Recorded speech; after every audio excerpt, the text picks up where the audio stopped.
All right, guys, we've got some special content today. I'm here at the Open at the Ping Tour Truck. We're going to go inside, see what's interesting. You know, a little, maybe some quirky equipment. Players are getting ready for the Open. It's a rare opportunity. We can go and have a proper look inside the Ping truck. Come on, follow me. Hey, Rick. Dominic. Welcome. Welcome to Ping. Nice to see you. Wow. This is our truck.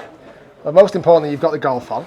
Got the golf on, and we've got coffee and tea on. That's also important. I bet plenty of players just come for this stuff, right? Yeah, we do. I mean, our job is pretty much a relationship type job. So we want people to feel comfortable and come in and chat and talk about what's been going on. But yeah, ultimately we're to provide a service to our players and give them the best service we can on their equipment, and we do whatever we can to make them feel comfortable. So yeah, the tea, coffee and whatever requests we have are always in here. So we've got tea from South Africa, and we've got English tea, and we've got Yorkshire tea, we've got all sorts. So no iron brew.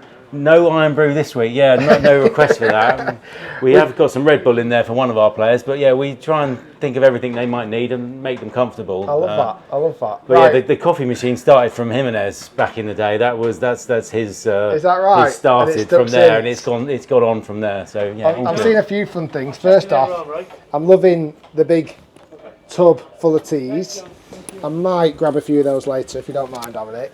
We've got 10 minutes or so. Show us some really cool stuff. So basically all this area here is where the players would sit down. So we've got just like loads of different hats and sizes all the way along here. Just more different styles. Like and some snacky stuff in snacks. there. Everyone wants to see the snacks. Snacks. And then on this side we've got a lot of built product which we might use for demo equipment. If someone has an issue, we might go to there first to see if we can find the solution there, and then we will fine tune it after that. So the players sometimes just come in here, grab a random club and go, you know what, I actually quite like that. Yeah, it starts a discussion point in a way. You know, what's that? Why is that? And what does that do? And how that might help us. Obviously, a bag of 2 and 3 irons this week. We're at the Open, so it's the same kind of stuff every year. And we have a nice selection of putters out for us, obviously in our heritage. So yeah, people just might look at them and get ideas from there. And like I say, it's a starting point for discussion. I'm using this bad boy at the moment. Yeah, the PLD range is everyone coming in for a PLD. And the problem with the PLDs is that a player can only use one of them. And so they're constantly looking to fine tune and tweak. But aren't we all? I have to stop myself sometimes. So we've got the kind of sampler, we've got the sample area, we've got a station where I kind of sit, and this kind of acts as a bit of a barrier. We don't really want too many players up this side because it is a workshop and we have to abide by certain health and safety laws and things like that. And how does that work out? I guess players it doesn't work. But yeah, if we make that comfortable, they do tend to do their bit. But so up this side, it's pretty much like a mini factory for us. We have a digital loft and lie gauge, which actually takes a camera from in here and helps us to read the accuracy of the loft and lie, and then we set that using a club in the mallet. And it's pretty technical, and we hold all that information on players in there, so if there is an issue we can repeat that quite easily. I love how it's technical, but yeah, a good old-fashioned hammer. A good old mallet, yeah. The metal has a little mallet, yeah. A metal has a memory, so if you generally bend it gently like this, it will want to slowly go back. So we've always been traditional and hit it, and then hit it the other way to give it some. What's also fascinating here is that this is the same chart that the ladies and gentlemen back home watching this video will see in their local golf shop, in their fitting centres. It's been Ping's colour code chart for many, many years. I remember it being, and you'll probably be the same, I remember it being less colours, and they've added a few more in recent years. Yeah, exactly. I mean, it doesn't matter if it's an elite professional or an amateur. You know, you don't really want to go too far away from there, and you want to know where a player sits in that. You know, we might get more fine-tuning with elite players, and we might, if they have a tendency to want to fade the ball or they don't want to miss left or right, we might move the loft and lie just to like safeguard certain things. But yeah, the colour code chart sits in here and we utilise it all the time. Want to see more cool stuff, Dominic? What else have we got? Cool stuff. We've got the standard. It is cool. We've got the. I'm guessing that's obviously measuring the length. Yeah, the different lengths of golf clubs. So we would just select a club and put it in and straightforward measure for you. We also have the RNA approved maximum length of a club. Wow, I've actually never seen that before. Yeah, so something, it's quite basic, but if I just grab a driver. Yeah, I've never ever seen that before. Yeah, this is what they insist we use to make sure that we're not over the 46 inches. So the club was just sitting there on there, and you can see this club has plenty of room, which means it's legal. But we have to be careful that although it's a 46-inch measurement, because when you change the sleeve position, and if you made the sleeve position slightly flatter, then that can increase the length of the golf club by very small, but it could mean you go over. Because imagine if someone had a slightly thicker grip and then suddenly... If they change their grip or they change the lie of the club, it would have an impact on the length. So we make sure we build the golf club at a maximum length in the longest potential setting. But we have to remind players that if we are changing grips and things like that, we have to just be a little bit cautious. But and there's not that many players at that length now, to be fair. There's a couple of people at 45, 75, 46, but it's limited. We've got lots and lots of drawers. We've got lots of drawers in here. So starting up this way, Rick, lots of grips, even some old ones, some new ones. Tour Velvet's obviously very popular. Some aligned stuff in there. It's great seeing some classic stuff there. I know, for some of our players. Yeah, Wilco, Ninaba uses that one, and a couple of other players. Yeah, I've not seen them around for a long time. Yeah, so lots of grip. I mean, there's a Tyrrell grip in there. There's some Dan Bradbury grips. But yeah, multi-compound, Tour Velvets, Aligns, all very popular for us. Yeah, multi-compounds are super popular. And some Tony Finau grips. So is that the ones he actually uses? Yeah. And then lots of putter we've got a drawer there for once a year. He comes. Yeah, lots of putter grips, and then more shafts in this side. A lot of Diamana. It's been very popular for us. The Ventus stuff has been popular. Some hybrid shafts. Hazardous has been good for us, but lots of different options there. We try not to show the players too many draws because they get a little bit carried away. I was going to say we fit for what we see, not for what looks nice to them. But I'm very much staying quiet here because there's a lot of very nice stuff, and it does tempt your eye, doesn't it? It does tempt your eye, but ultimately we're trying to make them play better, not not look good or what might suit their eye. It's got to perform. So like straight for me, I'm looking at this shaft and going, as a United fan, that's right up my street. And then we've got the bright green shafts there at the back. Yeah, some of the stronger stuff. Hazardous has been good, like I said, and all the Ventus stuff. So, and then where are all the heads and the I'll show you. So if you want some heads, like this draw's been quite popular this week. Some wedges. So all the different bounce options. This is a popular option this week. The T grind, which is like our lower bounce option there, with quite a lot of material off the heel and toe, so it really sits quite... Lots of versatility as well there. Lots of versatility, and it sits very tight for the turf, so weeks like this where we're on the links has been very popular, but also the H grinds and such like. But probably our most used wedge is the standard option in the S, like the 58S there. It's still our most versatile. And on a week like this, genuinely, how many players are actually changing their wedges?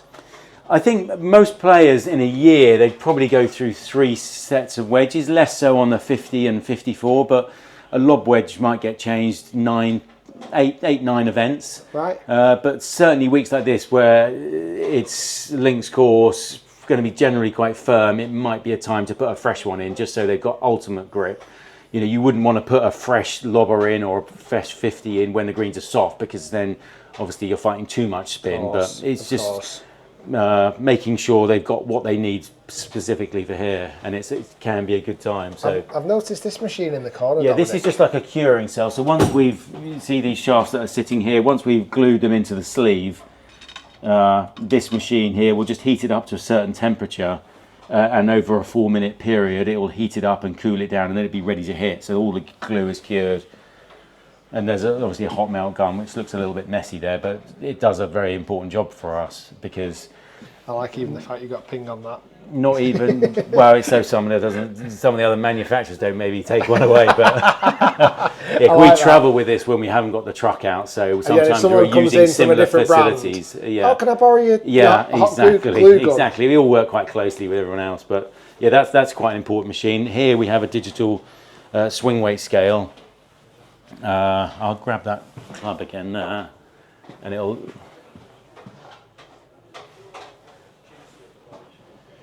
this helps us to build the equipment as well, because it can tell us what weights to put into each head. So this driving iron is coming out at D4 here, and it will just take an average of that, you'll see. Wow.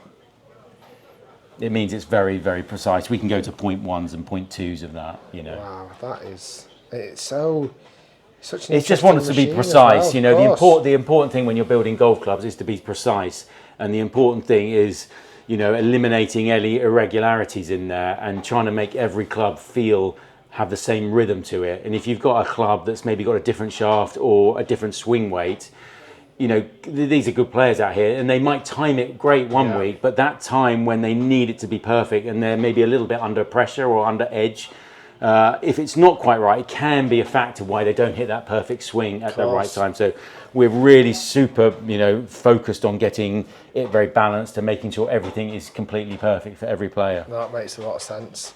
And we've got more on this side. More on here, obviously a grinding wheel, just a cutting saw, and then we've got some fancy bits and pieces. Nice. Everyone likes different head covers. Oh, what's this one? Is that for the winner? Well, sometimes we put the gold putters in those and things like that. But yeah, everyone's got their own different style, and they're really smart. So even some ones that we used to have at the Masters with some azalea. Yeah, azaleas in there. And, players like this draw. This is why it's up this end, because it goes through this quick. Yeah, they all know where they are now. I bet they do. Sorry about that. Yeah, some more Masters ones there as well. They won't see this one though, so that's all right. That's no, they're very. Yeah, very, I like very that cool. one, which gives our retro one with the old golf balls back in the day. I've actually got that head cover at home. I bought it. I quite like that. Yeah, that's really cool.